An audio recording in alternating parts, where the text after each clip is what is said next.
Bonjour et bienvenue sur la chaîne Collection. Aujourd'hui, je vais vous présenter une partie de mes comics génériques.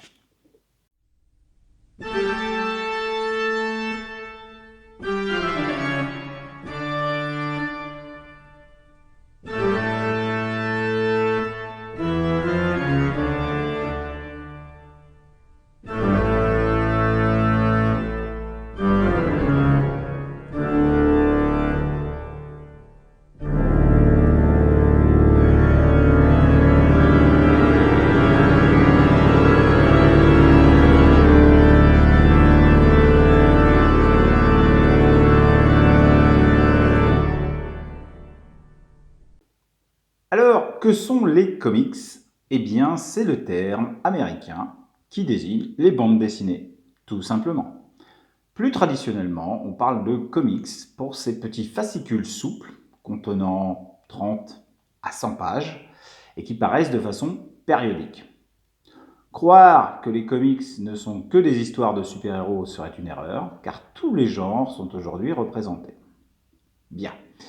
Donc, je vais vous présenter une partie de ma collection, et on va commencer par un premier livre de Robert Kirkman au scénario et Tony Moore au dessin. Alors, Robert Kirkman, un grand scénariste, on va voir, j'ai plusieurs livres qui viennent de lui. Et le premier que je vous présente, c'est donc Battle Pop. Alors, Battle Pop, c'est l'histoire de la fin du monde. Les démons sont arrivés sur Terre et le dernier rempart, eh bien, c'est le pape. Sauf que ce pape, il est un peu particulier. Il aime bien picoler, il aime bien la gaudriole, il est très belliqueux, il est parfois à la limite du vulgaire, et il va être épaulé par un Jésus-Christ un petit peu à la ramasse. Voilà. Et ces deux personnages vont avoir pour mission de bouter les démons hors du monde. C'est totalement déjanté, c'est très très drôle. Pour une première œuvre, c'est assez fantastique. Et donc Robert Kirkman, avec cet album Battle Pop, va être repéré par Erik Larsen, qui est un scénariste et un dessinateur qui dessine Savage Dragon. Dragon sauvage en français si vous préférez. Malheureusement en France, on n'a pas grand-chose au niveau recueil. On a eu, je crois, quelques éditions de périodiques quand c'était l'époque de Lug, Semic peut-être. Je ne sais pas trop, j'ai pas fait trop de recherches là-dessus. Au niveau recueil, Delcourt a fait celui-là qui reprend les tout premiers épisodes. Donc l'intérêt, c'est de voir le tout début de l'aventure. Donc au début de l'aventure, on voit qu'en fait, ce personnage est le roi d'un peuple qui, dans l'espace, cherche une planète et qui, à un moment, décide que la planète Terre est la planète où son peuple doit habiter. Mais il faut exterminer toute la planète. Et ses conseillers décident de lui effacer la mémoire à son insu et de le balancer par-dessus bord pour ne pas avoir à détruire toute l'humanité. Bref, il se retrouve sur la Terre ayant perdu la mémoire et ayant aussi des super pouvoirs. Voilà, et donc après, va suivre toute une aventure très intéressante. Voilà, ça c'est le synopsis. Alors, le problème c'est que Delcourt n'a pas continué. Ça n'a pas eu un gros succès, donc il n'a pas jugé utile de continuer, c'est bien dommage. Heureusement, les éditions Black and White, dont je vous ai déjà parlé, je pense notamment dans la vidéo sur Lucky Luke, ont eux essayé de reprendre un petit peu le flambeau. Alors ça se passe plus tard, c'est quand son fils reprend un petit peu la poloche, si j'ose dire. Alors c'est pas grave, parce que c'est comme Spider-Man, vous n'êtes pas obligé d'avoir lu le Spider-Man de 62 pour lire du Spider-Man, vous voyez ce que je veux dire. C'est des séries assez récurrentes, on peut les prendre en cours de route et tout se passe bien. Et donc ils ont fait 3 tomes, voici le premier. Alors ça c'était une couverture alternative très sympa. Le deuxième, je l'ai un peu caché parce que il y avait des choses un petit peu olé olé. Le contenu l'est aussi, donc c'est un petit peu normal. Ça s'adresse quand même à des adultes. Et le troisième qui est sorti il y a peu. Voilà, donc ça c'est très sympa. Erik Larsen. Erik Larsen, donc l'auteur de Savage Dragon, a été impressionné par le Battle Pop de Kirkman et il lui a demandé de rencontrer son éditeur.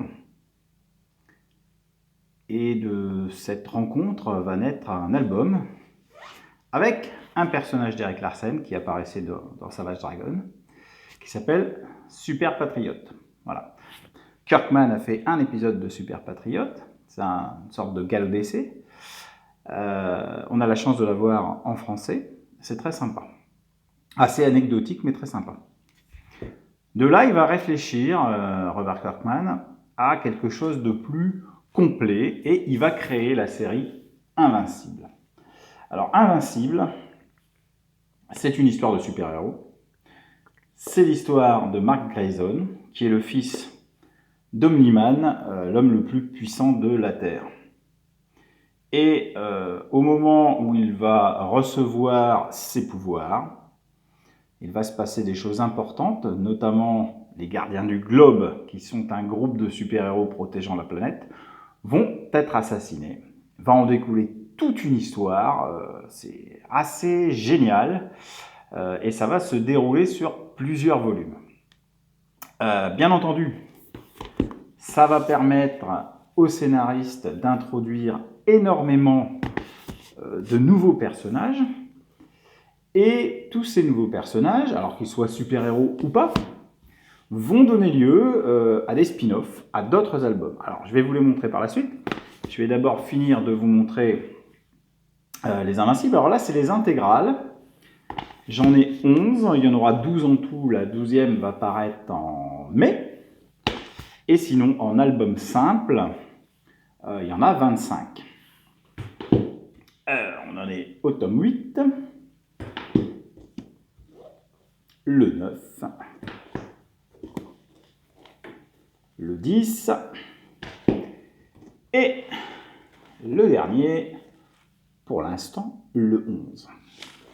Et donc, dans les séries dérivées, je vous en parlais à l'instant, donc ça se passe dans le même univers, il faut bien comprendre ça, il a vraiment créé quelque chose d'assez global.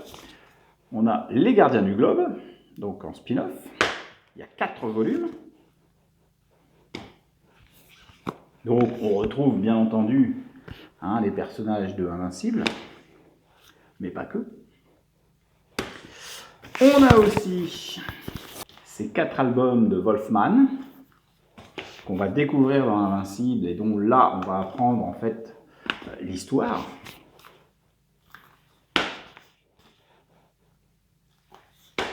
L'intégrale de Brit, qui est donc un des personnages qu'il y a dans l'univers d'Invincible.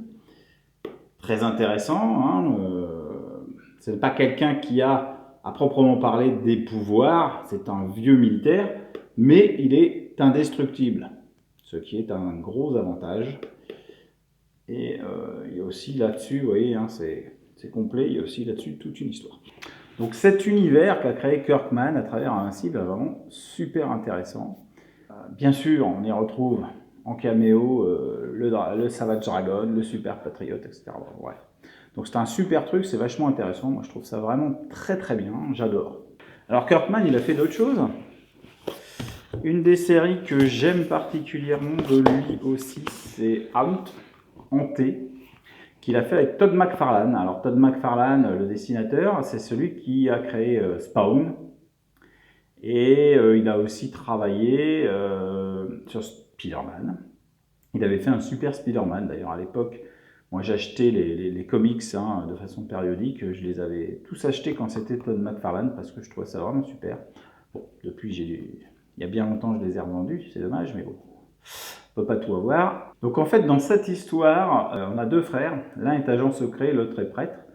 Et l'agent secret se fait tuer. Mais il arrive à revenir en prenant possession du corps de son frère. Voilà. Et à partir de là, il est dans une forme un peu particulière. Et il y a toute une aventure qui se déroule derrière. Il y a logiquement 5 tomes. Mais je n'en ai que 3. C'est un comics qui est épuisé.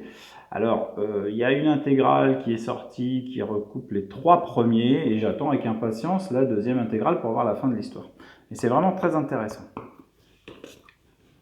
Alors, Robert Kirkman, vous allez me dire, depuis tout à l'heure, il parle de Robert Kirkman, mais ça ne me parle pas. Qu'est-ce qu'il a fait, Robert Kirkman? Eh bien, il a fait ça, qu'il l'a rendu mondialement célèbre. C'était peu après Invincible. Hein, donc, vous avez reconnu Walking Dead, bien entendu.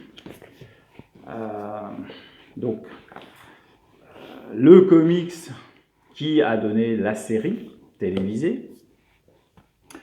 Série télévisée qui a eu son heure de gloire. Alors, y a-t-il des grosses différences entre la série comics de Walking Dead et la série télévisée de Walking Dead? Oui, on peut le dire. Alors, au début, ils ont essayé de suivre vraiment l'arc narratif de Walking Dead, c'est-à-dire qu'on va y retrouver tous les épisodes ponctuels, la ferme, la prison. Voilà, chaque fois qu'il y a un truc bien précis, c'est dedans. Par contre, à l'intérieur de ces épisodes, ça ne se passe pas forcément de la même façon, déjà. Les personnages ne sont pas forcément les mêmes, puisque Daryl, qui existe dans la série télévisée, n'existe pas dans le comics. Et puis bien certains vont mourir plus tard que dans la série télévisée, d'autres plus tôt, d'autres n'auront pas forcément le même caractère, et certains ne vont pas mourir du tout. Voilà, donc bon, c'est totalement différent. Est-ce que c'est intéressant quand on a aimé la série télévisée de lire le comics? Moi je pense que oui, très sincèrement, parce que je trouve qu'elle est plus cohérente. Il y a des choses qui sont bien plus intéressantes et effectivement, le mot cohérent n'est pas idiot. Pourquoi? Parce que bien dans la série télévisée, forcément, on va chercher un petit peu le pathos, le cliffhanger, voilà. Là, on reste quand même sur quelque chose, sur un scénario qui est cohérent par rapport à des survivants au milieu d'une apocalypse zombie. Du moins, c'est mon avis. Moi, j'ai vu les deux. Au début de la série, ça colle quand même assez près des comics. À partir du moment où ils s'en affranchissent, ça devient mauvais. Hein. Voilà, ça devient mauvais, ça tombe dans le larmoyant, ça tombe dans ça tombe dans des choses qui sont pas géniales. J'ai pas forcément aimé la fin. Voilà, ça c'est hors série, hein, Negan. Voilà. Voilà, on a fait le tour de Walking Dead. Cette vidéo sur les comics va donc s'arrêter ici. On a surtout vu les œuvres de Kirkman, le scénariste, un petit peu aussi Erik Larsen. J'en referai certainement une autre si ça vous plaît. N'hésitez pas à liker, commenter et je vous dis à très bientôt. Au revoir.